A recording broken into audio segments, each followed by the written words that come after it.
चलिए, पंखा बंद हो गया, पंखा भी तो चल ही रहा है, कोई समस्या नहीं। आगे देखो बाबू, समस्या बहुत रहता है, समस्या से निकलना रहता है। समस्या को समस्या मानिएगा तो वो फिर और बड़ा होता चला जाएगा, बोझ हो जाता है। जिंदगी ये समस्या है। तो गणेश जी आप जिंदगी छोड़ दीजिए, सब करता है अपने लाइफ में, सब समस्या, सबके लाइफ में अलग अलग समस्या है। समस्या को जीतना होता है। चलिए, चलो ए बाबू ध्यान से सुनो, आपको बोलने की आजादी है, गरियाने की आजादी नहीं है। आपको देश में चारों तरफ घूमने की आजादी है, किसी के घर में घुस जाने की आजादी तो नहीं है। आपको व्यापार करने की आजादी है, तो लोगों को चरस गांजा बेचने, इसकी आजादी नहीं है। आपको संगठन बनाने की आजादी है, इसका मतलब देश विरोधी संगठन बनाने लगोगे नहीं ना। अगर आप ऐसा करते हैं, गरियाते हैं, किसी के बेडरूम में घुस जाते हैं, सरकार जहां लिखा है कि यहां नहीं जाना है वहां चल जाते हैं, बात समझ गए। तो अगर आपके मौलिक अधिकार से किसी और के मौलिक अधिकार का हनन हुआ तो आपके मौलिक अधिकार को कम कर दिया जाएगा। अल्पीकरण माने कम कर दिया जाएगा, आपको कुछ समय के लिए जेल में रख दिया जाएगा। यही आर्टिकल 13 कहता है। कोई समस्या? आर्टिकल 13 मतलब अल्पीकरण, आपके मौलिक अधिकार को कम कर दिया जाएगा। आर्टिकल 13, अच्छा आप जेल में जाते हैं तो क्या होता है, आपके मौलिक अधिकार छीन लिए जाते हैं, यही ना होता है। आप देश में चारों तरफ घूम पाते हैं जेल में जाने के बाद? नहीं। आप व्यापार कर सकते हैं? नहीं। आप संगठन बना पाते हैं? नहीं। तो आपके मौलिक अधिकारों को क्या कर दिया गया? कम कर दिया गया। अगर आपके मौलिक अधिकार से किसी और के मौलिक अधिकार को हनन होता है तब आपके मौलिक अधिकार को अल्प माने कम किया जाएगा। अगर असंगत हो गया तो कम करके आपको कहां डाल दिया जाएगा? जेल। कुछ महीना बाद अगर आप जेल में रहेंगे, 2-4-10 साल, 2-4 महीना, 5 महीना, 10 महीना, 1 महीना, 2-4 महीना, जितना भी महीना रहे, आप समाज से दूर रहिएगा। और जेल में जाने के बाद जब आपके मौलिक अधिकारों को रोक दिया जाएगा तब आपको समझ में आएगा नहीं नहीं, गरियाना नहीं है किसी को। बात समझ गए? किसी को इधर उधर जो है कुछ कहना नहीं है। तब आप आराम से अपने मौलिक अधिकारों का प्रयोग कीजिएगा। सीधा बात यही है कि अगर आप मौलिक अधिकारों का हनन करते हैं दूसरे का, तब आप आर्टिकल 13 के तहत आपके मौलिक अधिकार को कम कर दिया जाता है। आर्टिकल 13 समझ गए? कोई दिक्कत?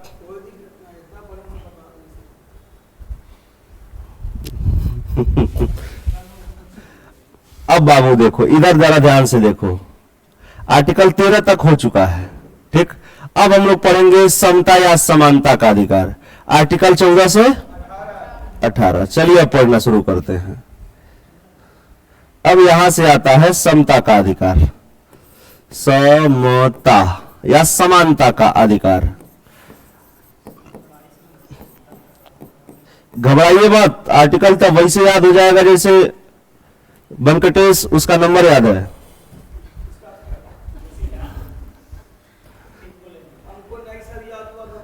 लड़का सब भी अजीब ही होता है। एक पैराग्राफ याद करने के लिए दे दीजिए, नहीं याद होगा। 22 गो लड़की का नंबर याद करके दे दीजिए लिख करके, ये गो नंबर नहीं गलत होगा, ऐसा याद करता है सब।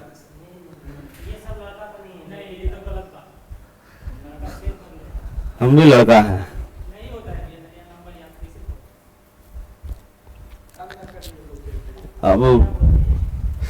अब आपको थोड़ा ही बतियाना है तो उसका बातें अलग है। चलिए, आर्टिकल 14, कानून के समक्ष समानता। कानून के समक्ष या विधि के समक्ष, कानून या विधि कह लीजिए, विधि के समक्ष समानता। बात समझ गए? अर्थात कानून के नजर में सभी क्या रहेंगे? बराबर रहेंगे। इसको एविडेसी का भी सिद्धांत कहा जाता है। एविडेसी का सिद्धांत, बात समझ गए? समते का अधिकार को, विधि के समक्ष समानता, ये लिया कहां से गया है? ब्रिटेन से। कहां से लिया गया है? ब्रिटेन से। विधि निर्माण प्रक्रिया भी कहां से लिया गया है? ब्रिटेन से। लेकिन विधि द्वारा स्थापित प्रक्रिया जापान से लिया गया है। विधि द्वारा स्थापित प्रक्रिया जापान से लिया गया है, विधि निर्माण प्रक्रिया ब्रिटेन से लिया गया है। अर्थात विधि का शासन या विधि के समक्ष समानता, यह भी कहां से लिया गया है? ब्रिटेन से। अच्छा, उन बातों को छोड़ दीजिए कि कहां से क्या लिया गया है, लेकिन इतना जरूर बताइए कि आपके देश में कानून के नजर में सब बराबर है कि नहीं है? संविधान के अनुसार आप कोर्ट में देखे होंगे, पहले एक महिला खड़ी रहती थी, मूवी वगैरह में भी देखे होंगे, एक हाथ में तराजू था, आंख में पट्टी था और एक हाथ में तलवार था। हम नहीं देख रहे हैं कि आगे कौन है। कानून के नजर में सब क्या है? बराबर है। अगर आप गलती किए हैं तो तलवार चलता हो, चाहे वो देश का राष्ट्रपति ही क्यों ना हो, चाहे वो देश का प्रधानमंत्री क्यों ना हो। जो कानून एक रिक्शा वाला, एक गरीब के लिए है, वही कानून एक मंत्री, विधायक, सांसद, डीएम या फिर राष्ट्रपति के लिए है। बात समझ गए? जब तक राष्ट्रपति पद पे रहते हैं तब तक तो कोई छू नहीं सकता है उनको, लेकिन पद से हटते भी हैं। सूर्य उदय हुआ है तो सूर्य अस्त भी होगा, होगा कि नहीं होगा? पांव फूलों पे रखने से पहले तुझको कांटों पे चलना पड़ेगा, है कि नहीं? तो अगर सूरज उदय हुआ है तो अस्त भी होगा 12 घंटा बाद। 12 घंटा बाद अस्त तो थोड़े सूरज अस्त होता है, पृथ्वी नाच जाती है, हम ऐसे हो जाते हैं, हमारा मुंह अन्य हो जाता है, इधर अंधेरा हो जाता है। बात समझे? सूर्य कभी अस्त नहीं होता है, हम घूम जाते हैं। तो जब हम जियोग्राफी आपको पढ़ाएंगे तब उस समय बताएंगे। जो कानून, अगर मान लीजिए आप दांते काट लिए हैं किसी को, तो जो कानून, जो सजा आपको मिलेगा, वही प्रधानमंत्री अगर दांते काटते हैं किसी को तो वही सजा उनको भी मिलेगी। मिलेगी कि नहीं मिलेगी? इसलिए कानून के नजर में सब क्या है? बराबर है। कोई समस्या? आर्टिकल 14 याद हुआ? समझ जाएगा। तो उम्र बिताएगा, समय बिताएगा तो समझ जाएगा। आर्टिकल संख्या 15, लिंग, रंग, जाति, जन्मस्थान के नाम पर भेदभाव नहीं किया जाएगा। भेदभाव नहीं किया जाएगा, नहीं किया जाएगा।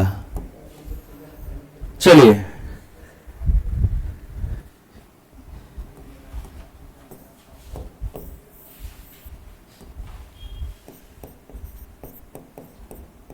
लिंग, रंग, जाति, जन्मस्थान के नाम पर आपसे भेदभाव नहीं किया जाएगा।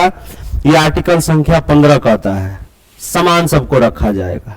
कोई समस्या? कोई दिक्कत? बिहार पुलिस का फॉर्म निकलता है, चाहे कोई भी किसी भी चीज का फॉर्म निकलता है, चाहे आपके समाज में भी, आप भेदभाव नहीं कर सकते हैं। अगर आप किए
पीए होता है। चलिए,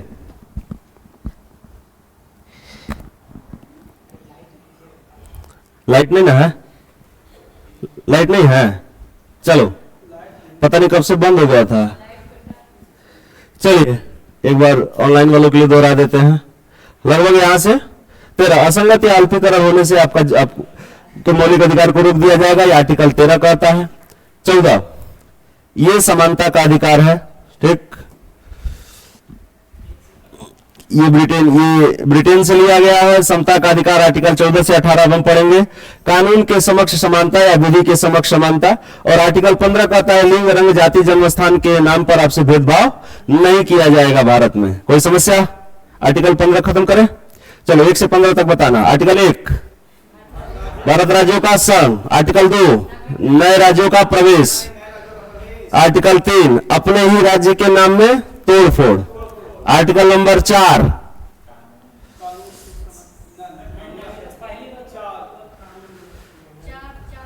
आर्टिकल संख्या 4 बात कहता है। पहला कहता है कि साधारण बहुमत द्वारा आर्टिकल 2 और 3 का प्रयोग होगा। राष्ट्रपति बाध्यकारी होंगे। अनुसूची 1 और 4 प्रभावित होगी जब हम आर्टिकल संख्या 2 और 3 का प्रयोग करेंगे। यही सब न कहता है, आप भुला गए हैं। 5 नागरिकता की परिभाषा। 6 पाकिस्तान से इंडिया। 7 इंडिया से पाकिस्तान। 8 नागरिकता का बने रहना विदेश में भी, यही ना कहता है। 9 विदेशी नागरिकता लेने पर भारत की नागरिकता स्वतः समाप्त। आर्टिकल संख्या 10 नागरिकता का बने रहना। 11 नागरिकता पर कानून कौन बनाएगा? संसद बनाएगा। कोई समस्या? 12 राज्य की परिभाषा या ना, ये मौलिक अधिकार की परिभाषा, ठीक है। 13 अल्पीकरण। कब अल्पीकरण होगा? अल्पीकरण कब होगा? जब आप असंगत काम करेंगे तब। आपके मौलिक अधिकार से अगर किसी और के मौलिक अधिकार को दिक्कत हो गया, सम्मान पूर्वक जीने का अधिकार भी मौलिक अधिकार के अंतर्गत आता है। तो सभी को सम्मान पूर्वक जीने का अधिकार है। किसी को गरिया दीजिएगा, उसके सम्मान में ठेस पहुंचेगा कि नहीं? हमको करिया कह दीजिएगा, हम सम्मान में से ठेस नहीं पहुंचेगा। तो आपके मौलिक पहुंचेगा। काहे कहिएगा? क्या कह रहे हैं? ठीक है, तो आप भी जानते हैं, तो इसका मतलब उठी कह दीजिएगा। अब कोई हाथ नहीं है तो उसको लुल लुल कह के बुलाइएगा, रियलिटी पे जाइएगा। वहां पे कोई कपार नहीं तो लगड़ा लगड़ा कहिएगा। रियलिटी सब पे आइए, एक आदमी पे रियलिटी कहीं चल जाइएगा। तो कुल मिला जुला करके हंसी मजाक का बात था। आर्टिकल 13 अल्पीकरण। 14 कानून के समक्ष समानता। आर्टिकल 15 हाँ सब कुछ सब आ गया इसमें, किसी तरीके से भेदभाव। 15 हुआ। आर्टिकल संख्या 16 ए बाबू इधर देखो। आर्टिकल संख्या 16 लोक नियोजन में अवसर की समानता। लोक नियोजन में अवसर की समानता। बात समझ गए? लोक नियोजन में अवसर की क्या है? समानता है। लोक नियोजन का मतलब है सरकारी नौकरी, सरकारी जॉब। अच्छा एक बात बताइए, सरकार कोई वैकेंसी देती है, चाहे वो राज्य सरकार हो चाहे केंद्र सरकार हो, किसी भी तरीके से भेदभाव करता है? इसमें सभी धर्मों के लोग भर सकते हैं, सभी जाति के लोग भर सकते हैं। भरते हैं कि नहीं भरते हैं? क्या उसमें आपको अधिकार नहीं रहता है? अधिकार रहता है ना। ये आर्टिकल 16 कहता है कि नौकरी जब खुलेगी तो सबके लिए खुलेगी। बात समझ गए? अपवाद में क्या है? अपवाद में आरक्षण है। अपवाद में आरक्षण है, जैसे ओबीसी, एससी और एसटी। बात समझ गए? ईडब्ल्यूएस ये अपवाद में है। लेकिन जब भी सरकारी नौकरी का फॉर्म आता है, सरकार वैकेंसी निकालती है, तो सबको समान अधिकार रहता है फॉर्म भरने का। रहता है कि नहीं रहता है? रहता है। आपके अंदर प्रतिभा है तो आप किसी भी जाति, धर्म, दलित, ऊंच नीच, स्वर्ण, वर्ग जो भी हो, अगर आप में अंदर प्रतिभा है तो आप निकाल के दिखाइए, और लोग दिखाते भी हैं। नहीं समझे? तो ये आर्टिकल 16 कहता है अवसर की समानता, कि अवसर समान सबको दिया जाएगा आपके देश में। क्या चीज का पैसा का अंतर रहता है? वो तो अच्छा, फार्म आप भरते हैं तो पैसा का अंतर रहता है, कोई बात नहीं। उसके कभी गहराई से सोचे हैं? जो आप फॉर्म देते हैं, इसमें जो आप लोग फॉर्म का पैसा देते हैं, आपके लिए एक स्कूल बुक कर लिया जाता है, आपके लिए क्वेश्चन पेपर छपता है, आपकी सुरक्षा के लिए उस जिला का पूरा पुलिस अधिकारी, पुलिस से लेकर के सब उस दिन नाचता है, समझे कि नहीं? फिंगरप्रिंट वाला आता है, टीचर एक स्कूल में रहता है। वही सुविधा क्यों है? आरक्षण की जरूरत क्यों पड़ी? क्योंकि लंबे समय से जिनको आरक्षण नहीं मिला है वो समाज से नीचे दबे कुचले लोग थे। एक लंबे समय से हमारे और आपके जैसे लोग ही इनको पढ़ने का अधिकार नहीं दिए। बात समझ गए? पैसा नहीं सब कुछ है, पैसा बहुत कुछ है लेकिन सब कुछ नहीं है।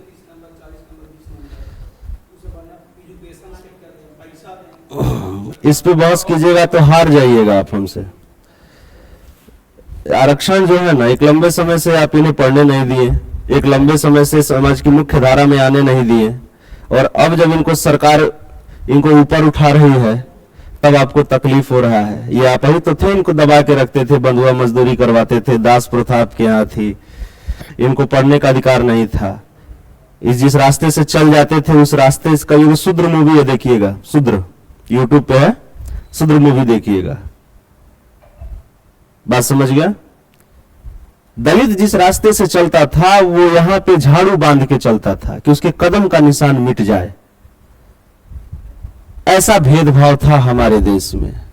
जहां डाल डाल पर सोने की चिड़िया करती हो बसेरा, वो भारत देश हो मेरा।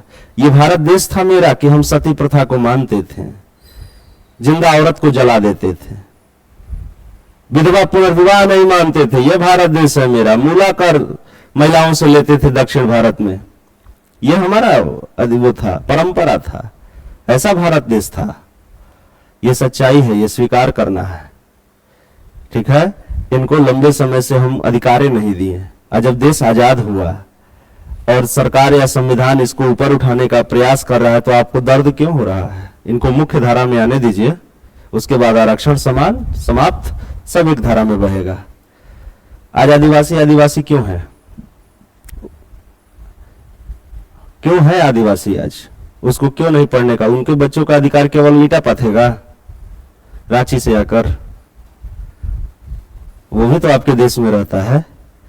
जो अधिकार आपको मिले हैं वो अधिकार उसे भी मिला है, तो उसका बाल बच्चा रहेगा, गरीब का बाल बच्चा गरीबे रह जाएगा और अमीर का बच्चा अमीरे रह जाएगा? नहीं। तो इनको उठाने का एक विशेष प्रबंध है। हमसे आपसे ज्यादा पढ़े लिखे लोग इनके बारे में सोच करके और ये व्यवस्था लाए हैं जो सही है। बात समझे? कोई दिक्कत, कोई समस्या? वो दिक्कत हमेशा बना रहेगा और आप कुछ कर भी नहीं पाइएगा, इसलिए इसके बारे में सोचना ही बंद कीजिए। बात समझे? जिंदगी में टेंशन बहुत है, फालतू का टेंशन लेके कहां है? दुनिया में जो चीज दोबारा मिल सकता है उसके लिए कभी भी टेंशन नहीं लेना है, चाहे वो कुछ भी क्यों ना हो जाए। आप फेल हो गए, दोबारा पास कर सकते हैं। छोड़ के चल गई, दूसरा आ जाएगी, दोबारा वो कहाँ आएगी रे? बात समझ गए? तो दुनिया में जो चीज दोबारा मिल सकता है उसके लिए परेशान अगर आप होते हैं तो आप लोल है, LOL। समझ गए?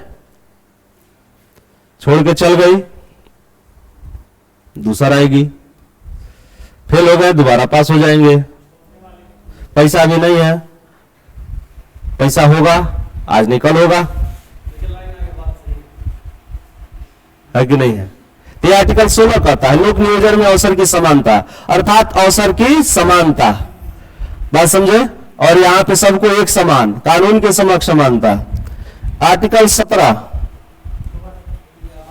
अस्पृश्यता का अंत, छुआछूत का अंत, छुआछूत का अंत। अगर आप छुआछूत माने, बात समझे? ईडब्ल्यूएस को याद कीजिए, कहीं ईडब्ल्यूएस को याद कीजिए, सबको याद कीजिए। देखिए गणेश, जब अभी कोरोना बीता है, 4-5 साल हुआ, ज्यादा दिन नहीं हुआ,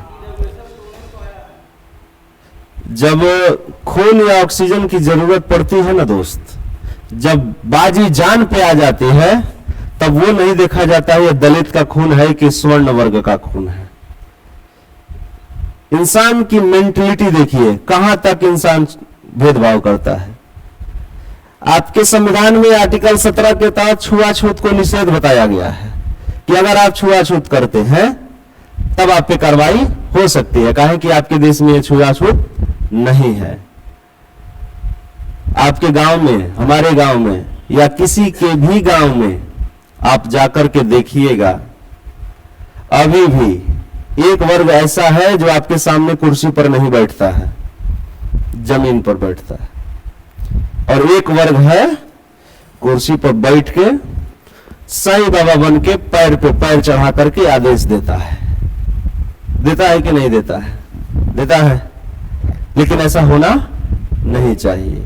वो दूर से ही अपना बात कहता है, आपके पास नहीं आता है।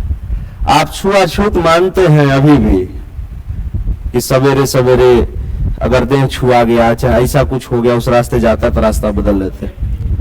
अभी भी गांव में ऐसा व्यवस्था है। अब धीरे धीरे लोग पढ़ रहे हैं तो धीरे धीरे ये कल्चर 100-200 साल में समाप्त हो जाएगा।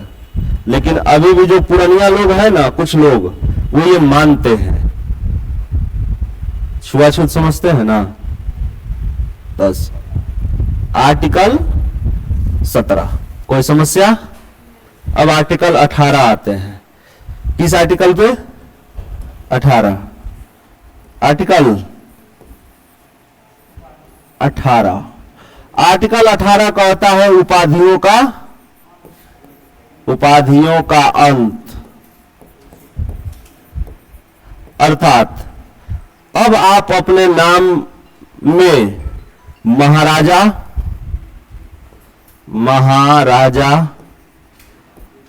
सम्राट, राजा, सुल्तान, बेगम, महारानी, ये सब नहीं लगा सकते हैं। आपके उपाधियों का क्या कर दिया गया? अंत। आर्टिकल 18 के तहत अनुच्छेद 18 कहता है कि आप अब अपने नाम के आगे महाराजा, राजा, सम्राट, बेगम, फलाना ठिकाना नहीं लगा सकते हैं। कोई समस्या? कोई दिक्कत? आपकी उपाधियों का क्या कर दिया गया? अंत कर दिया गया। और आर्टिकल 18 के तहत ही उपाधि दी भी जाती है। आर्टिकल 18 के तहत उपाधि ले ली भी जाती है और आर्टिकल 18 के तहत उपाधि दी भी जाती है।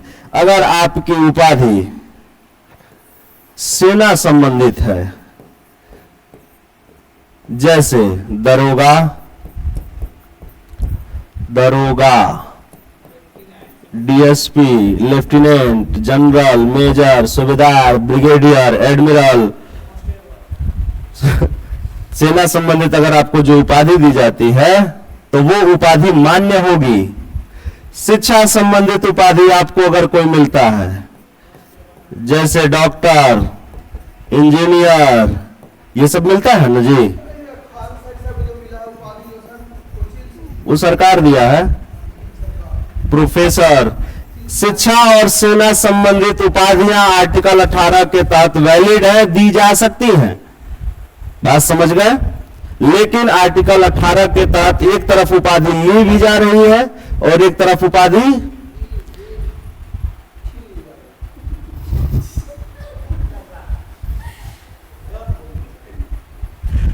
समझ गए ना? आर्टिकल 18 ये बात कहता है, उपाधि ली भी जाएगी, उपाधि दी भी जाएगी, लेकिन उपाधि जो दी जाएगी वो किससे, दो चीज से संबंधित होगा, सेना से और शिक्षा से। बात समझ गए?